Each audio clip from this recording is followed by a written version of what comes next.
akan meningkat kepada lebih 45 juta menjelang 2050. Sekaligus ini akan meningkatkan permintaan dan penggunaan ke atas makanan sehingga menimbulkan pelbagai cabaran termasuk sekuriti makanan.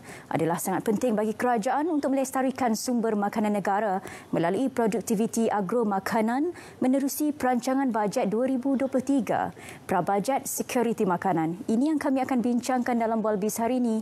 Teruskan bersama saya Faiz Syahira Nizam untuk 30 minit yang berikutnya.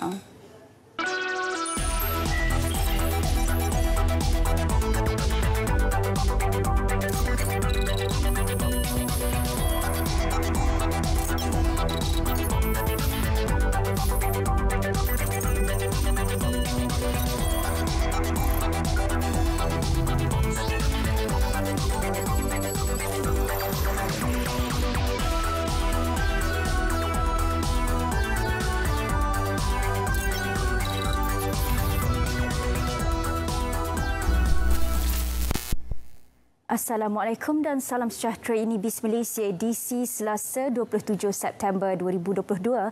Selain kami bersiaran menerusi saluran berita RTM dan di TV1, anda juga boleh terus ikuti kami di Facebook Live atau YouTube BIS Malaysia.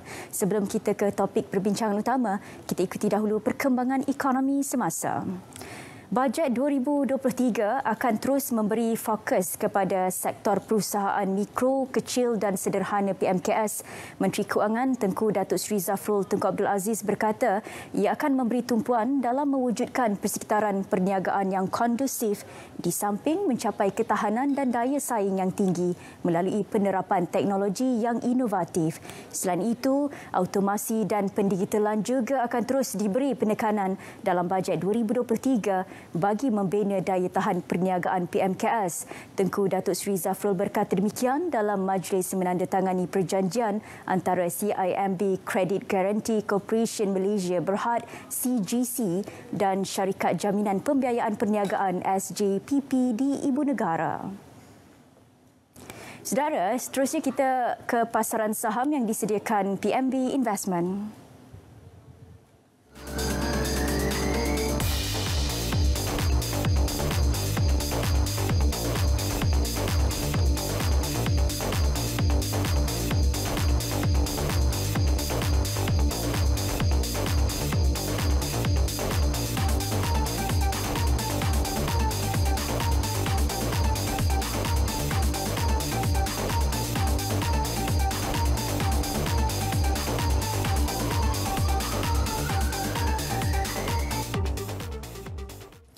Prabajet sekuriti makanan ini yang kami akan bincangkan hari ini bersama dengan panel undangan di studio seketika nanti. Tak ada pilihan, kita semua kena bekerja kuat. Kerajaan kena bekerja kuat. Rakyat kena bekerja kuat. Pihak swasta kena bekerja kuat. Tapi dalam bekerja kuat, jangan tamak diri sendiri. Orang yang berkuasa jangan jadi tamak. Jangan jadi lupa tempat sehingga langgar segala peraturan yang membawa musibah pada negara. Orang berniaga pula jangan tamak nak berlebih-lebih profiteering. Tahu hanya nak memaksimalkan profit. Tidak pula memikirkan soal rakyat dan pembeli. Semata-mata mengamalkan dasar survival of fittest itu bukan prinsip dan dasar amalan dalam negara ini. Kerajaan, swasta, NGO dan rakyat sebagai satu keluarga Malaysia amalkan prinsip teguh bersama, yang berat sama dipikul, yang ringan sama dijinjing, ketemui bukit sama didaki, jumpa lurah sama dituruni. Berkat muafakat umpama aur dengan tebing, hidup sandar menyandar, jangan menjadi enau dalam belukar, cuba melepaskan pucuk masing-masing.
Dalam perancangan bajet 2023, Kementerian Pertanian dan Industri Makanan MAFI berharap kerajaan membantu kementerian itu untuk merancangkan lagi pembangunan industri makanan negara. Ini bagi memperbanyakkan program termasuk memodernkan sektor pertanian negara demi memastikan bekalan makanan negara terus mencukupi. Apakah mungkin pendirian dan perancangan negara dalam konteks menjamin sekuriti makanan negara? Ini yang kami akan bincangkan dengan tajuk Prabajet Sekuriti Makanan. Bolbis petang ini kami bersama Tengku Ahmad Badruli Shah Raja Husin, Presiden merangkap Ketua Pegawai Eksekutif Agrobank. Tengku, apa khabar? Baik, terima kasih. Terima kasih meluangkan masa bersama kami di BIS Malaysia. Terima kasih menjemput kami daripada Agrobank untuk sesi buah bicara ini. Ya. Okey, baik. Sebagai salah satu tujuan utama Agrobank itu, salah satunya asasnya adalah untuk memastikan pembangunan agromakanan negara bertepatan dengan kehendak rakyat ketika ini. Baik dalam isu sekuriti makanan dan pemulihan ekonomi negara, apa mungkin yang diberikan tumpuan dalam aspek ini? Dalam aspek sekuriti makanan negara ini, Agrobank membawa mandat untuk meningkatkan lagi peningkatan pengeluaran makanan dan penyaluran makanan kepada rakyat melalui beberapa package financial services yang kita tawarkan kepada seluruh industri daripada downstream kepada upstream dalam isu menangani isu sekuriti makanan ini. Okey, baik, dalam isu sekuriti makanan itu kita faham dari segi kekurangan dan kekangannya untuk kita mengimport makanan, mengimport makanan yang lebih berlebihan, dan kekurangan dari segi produktiviti agromakanan negara ada terhadnya. Dengan kekangan ini dan kelemahan ini, apa mungkin bantuan di bawah institut ini? Dia isu sekuriti makanan ni dia berangkumi tiga perkara lah. Satu, pengeluaran makanan itu sendiri. Pengeluaran makanan tu macam peternakan, penanaman dan perikanan, for example. And nombor duanya ialah sama ada makanan itu yang kita produce tu menepati dari segi harga mampu milik, boleh dibeli oleh rakyat Malaysia lah untuk secara amnya. Dan nombor tiga, makanan ini hendaklah berkhasiatlah, memberi khasiat-khasiat yang cukup untuk penduduk Malaysia. So dia ada tiga faktor. So dari segi pengeluaran makanan itu sendiri, Agrobank bertindak untuk memberi pinjaman-pinjaman kepada pengeluar-pengeluar dan daripada upstream kepada downstream lah, supaya pengeluaran makanan ini dapat dihasilkan secara optimum untuk mengurangkan kebergantungan negara kepada import, supaya kita boleh produce makanan kita sendiri dengan kualiti yang mencukupi dan dengan harga yang murah supaya dapat dinikmati oleh kesemua lapisan masyarakat. Okey, dalam situasi sektor agromakanan negara, kalau kita faham dari segi luarannya, dari segi produktiviti yang tidak mencukupi dengan kehendak dan keperluan, apa sebenarnya yang berlaku dalam situasi ini dan bagaimana kerajaan memainkan peranan untuk memastikan ini dapat dikawal dan masih boleh ditangani? Ada beberapa faktor yang menurunkan keberhasilan penghasilan makanan ni. Salah satu daripadanya ialah nilai ringgit yang rendah berbandingkan dolar Amerika untuk import. Nombor dua, kerana akibat cuaca yang tidak menentu, change of climate sebenarnya, yang boleh efek kepada pembekalan makanan itu sendiri. Dan kadang-kadang masa sebulan, 2 bulan yang lepas, kita ada kedengaran yang ada peperangan di Ukraina kan. So faktor-faktor ini menjejaskan pengeluaran makanan itu sendiri, sama ada dari segi import kepada input kepada makanan, input kepada pengeluaran, juga import kepada makanan yang kita perlukan seperti tepung dan sebagainya. So benda ni, faktor cuaca juga meningkatkan, menjejaskan pengeluaran makanan yang kita perlukan. Jadinya kita hendak, selepas pandemik, for example, selepas pandemik ni kita tengok isu sekuriti makanan ni menjadi lebih serius lagi lah sebab banyak menjadi perbualan antara sebabnya yang saya sebutkan tadi dan ditambah pula dengan untuk ekspor dan import kan ada kekangan dari segi import ekspor, susah kita nak dapatkan makanan dari luar, ada perintah larangan untuk keluar dari segi transportation dan sebagainya.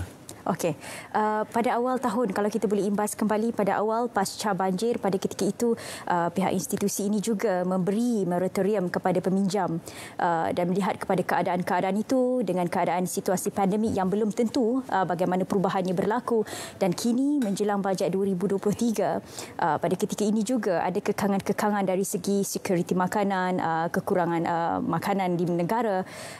Apa mungkin keyakinan yang boleh diberikan dan kesediaan pihak bank untuk bekerjasama terus di bawah amanah kerajaan Malaysia? Masa dulu selepas pandemik itu, kita bagi moratorium kepada pengeluar-pengeluar makanan, kepada consumer, kepada customer-customer, pelanggan-pelanggan kita kan. Kita masih meneruskan moratorium itu sehingga satu tempoh yang kerajaan berikanlah kepada kita. Sekarang ni sebenarnya isu pasal pertanian ni, pengeluaran makanan ni dia risiko dia tinggi. Risiko dia tinggi berdasarkan kepada cuaca dan sebagainya. Sebab tu ramai institusi-institusi perbankan tak boleh kurang dari segi memberi pinjaman, mengeluarkan pinjaman kepada industri ini. Jadi seperti kami mempunyai mandat daripada kerajaan untuk kelestarian sekuriti makanan dan bantuan-bantuan keuangan daripada kerajaan untuk disalurkan sebagai pinjaman kepada industri ini. Amat kami macam itulah kami cuba untuk mengoptimumkan pengeluaran makanan. Okey, kerajaan baru-baru ini dah bersetuju untuk melaksanakan program pembiayaan agro makanan keluarga Malaysia DPAKM. Ya, betul. Dan kalau kita cakap berkenaan dengan bantuan, pembiayaan dan sebagainya, satu perkara yang ditunggu-tunggu berkenaan dengan dana dan bantuan ini. Apa mungkin perkembangan di bawah DPAKM ni? DPAKM ini kita mendapat kerajaan menyalurkan sejumlah lebih kurang 1 bilion untuk beberapa sektor-sektor yang kita nampak SSL kita produksi makanan kita masih jauh ketinggalan yang kita terpaksa import. Jadi beberapa sektor yang kita kenal pasti, yang kerajaan kenal pasti untuk mendapatkan, untuk diberikan pinjaman sebagai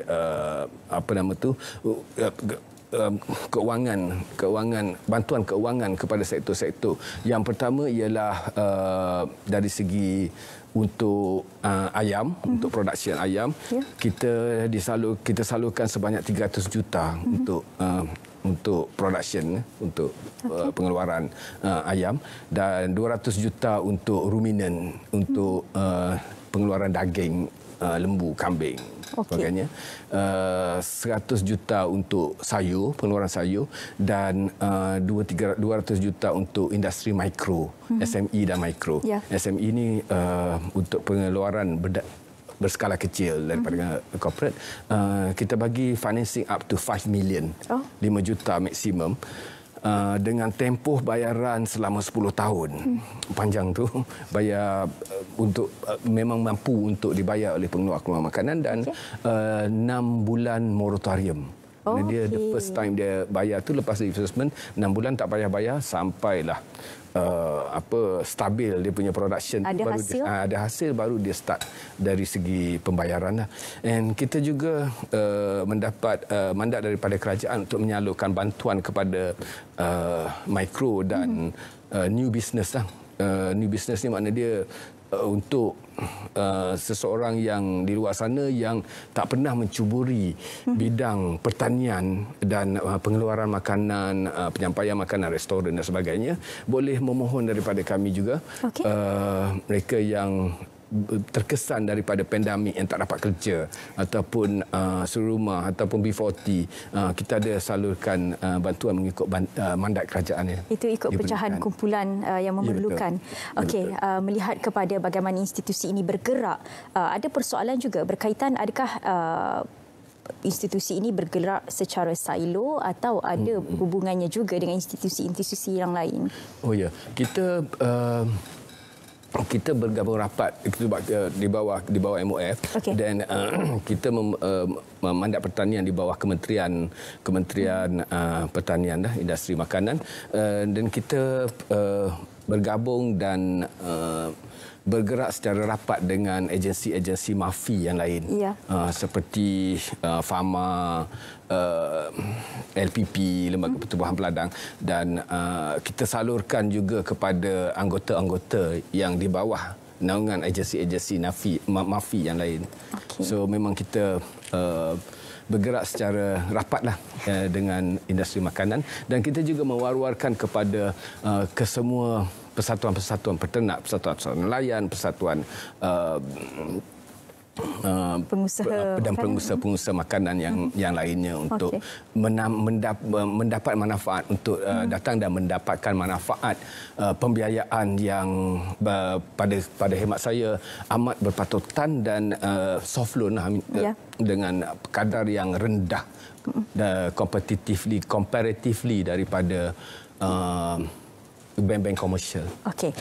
Sebenarnya isu sekuriti makanan ini kita mula rasa sensitif apabila ia berkait juga dengan isu sekuriti makanan global, dan ketika itu bila ada punca dan suntikan yang ada, baru kita faham keperluan sekuriti makanan itu perlu jaminan dan kelestarian. Kita nak berehat dulu Tengku ya. Kita akan kembali selepas ini dalam Bis Malaysia.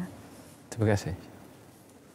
Pengecualian duty stamp ke atas surat cara pindah milik dan perjanjian pinjaman bagi pembelian rumah pertama secara peringkat atau tier harga rumah, iaitu bagi rumah berharga RM500,000 dan ke bawah. Insentif pengecualian duty stamp adalah sebanyak 100%.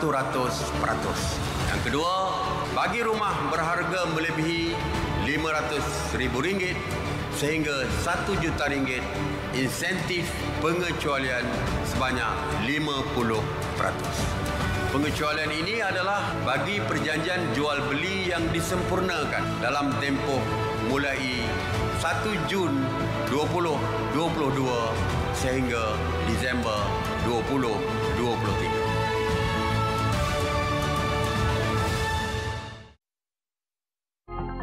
Cadangan bersifat kepentingan kumpulan, puak, IMO, kita anggapkan sebagai pandangan peribadi.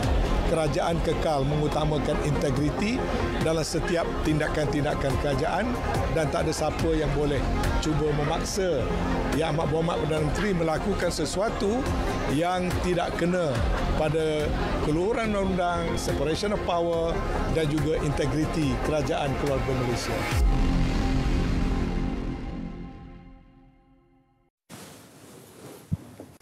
Dalam kehangatan bajet 2023, pra-bajet 2023, satu perkara yang perlu kita bincangkan juga perihal sekuriti makanan. Kerana apa? Masalah ini bukan sahaja memberi kesannya kepada pemain industri, malah kita sebagai rakyat Malaysia, keluarga Malaysia tentunya rasa disebabkan sekuriti makanan, harga makanan tidak menentu dan sekuriti atau keselamatan itu juga tidak terjamin. Satu perkara yang perlu kita bincangkan juga adalah bagaimana potensi industri ini pasca pandemik, kerana kita tahu cabaran bagi pemain industri itu sentiasa berbeza satu sama lain. Pihak ini merasakan kekangan dari segi kewangan dan lain juga merasakan kekangan dari segi peluang-peluang yang ada. Ketika ini, pra-bajet sekuriti makanan, kami bersama dengan Tengku Ahmad Badili Shah Raja Husin, Presiden dan Ketua Pegawai Eksekutif Agrobank. Tengku, kita lihat potensi selepas pasca pandemik COVID-19, satu perkara cabaran itu kita tidak boleh elak, tetapi peluang yang diberikan di bawah institusi kewangan ini bagaimana Tengku? Betul. Kalau kita tengok selepas era pandemik kan, lebih ramai orang mula sedar tentang isu sekuriti makanan ni. Banyak terutamanya golongan muda, mereka menceburkan diri di dalam bidang perniagaan pertanian, perniagaan berasaskan tani, berasaskan makanan. Jadi kita nampak potensi ini besar. Sebelum ni kita mungkin kita kurang mendapat minat dan mendorong kepada golongan-golongan muda. Tapi kita nampak sekarang golongan muda telah bergiat aktif untuk dalam industri ini. Mereka mula start dengan tanam sayur, ternakan dan menggunakan teknologi-teknologi terkini. Dan kami di pihak Agrobank dengan mandat MOF, Kementerian Keuangan, kita cuba untuk menggalakkan lagi industri ini dengan memberikan bantuan-bantuan pinjaman yang murahlah, yang berkadar rendah. Kita fokus juga kepada pertanian-pertanian yang mempunyai inovasi, kan, memerlukan inovasi seperti vertical farming. Walaupun teknologi itu mahal. Teknologi itu mahal. Boleh upayaan untuk mendapat untuk start dengan teknologi itu ialah melalui pinjaman. Yang pinjaman ini adalah berkadar rendah, profit yang rendah, dan ada gestation period, ada moratorium period supaya tempoh bernafas, supaya mereka boleh invest di dalam benda-benda macam ni dan mampu bayar selepas production bermula. Seperti contoh, kita punya package keuangan dalam mekanisasi dan modernisasi makanan, innovation, IoT, semua itu kita galakkan peluang-peluang ini dicuburi oleh segenap lapisan masyarakat, terutama golongan muda. Okey.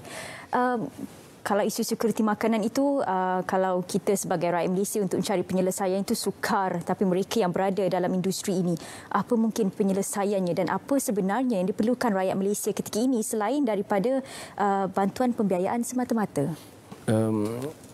Selain daripada bantuan pembiayaan, mereka memerlukan pemahaman, peluang untuk menceburi bidang ni dan mempunyai pengetahuan. Pengetahuan ni tak payah. Is simple matter, kan. Dia walaupun benda tu teknikal, tapi basic dia adalah sama. Macam tanam sayur, tanam ternak lembu, ternak kambing, ternak udang. Jadi pengetahuan ini boleh diperolehi melalui internet yang pembelajaran melalui internet, dan juga khidmat-khidmat nasihat daripada agensi-agensi berkaitan di bawah MAFI. Kita ada banyak Jabatan Pertanian, kita ada MARDI, kita ada macam-macam lagi. Segala jenis segala jenis aktiviti pengeluaran makanan hingga penyampaian makanan itu sendiri, kita boleh support melalui agensi-agensi di bawah MAFI dan sebagai industri keuangan, perbankan, pembangunan, mandat itu yang dari segi keuangan, bantuan itu adalah daripada pihak kami. Jadi untuk menceburi bidang seperti ini, kita perlukan technical expertise associated to the sector yang kita boleh perolehi melalui pelbagai cara, dan khidmat nasihat daripada agensi-agensi di bawah MAFI, dan kami datang dengan package pembiayaan untuk merealisasikan menjadi satu pencetus semangat juga. Okey, kalau tadi Tengku ada jelaskan ketika ini anak muda juga sudah mula berminat dalam industri agro makanan, tetapi golongan ini masih diperlukan dan masih perlu galakan yang lebih. Bagaimana pendirian yang diberikan agar golongan-golongan ini dapat kita cetus minat mereka menjadi satu generasi baru? Ini kita kena kongsikan dengan golongan-golongan muda tentang kejayaan golongan muda yang telah mencuburi bidang ini dan berjaya. Ada beberapa contoh yang kita jumpa. Kalau kita tengok dalam sosial media, kan, dalam Instagram, dalam Facebook, Instagram terutamanya, banyak mereka mewar-warkan bagaimana dia orang translatekan minat, hobi dalam pertanian ni, dalam pengeluaran makanan ni, dan menggunakan teknologi tertinggi terkini kan, and then mereka berjaya.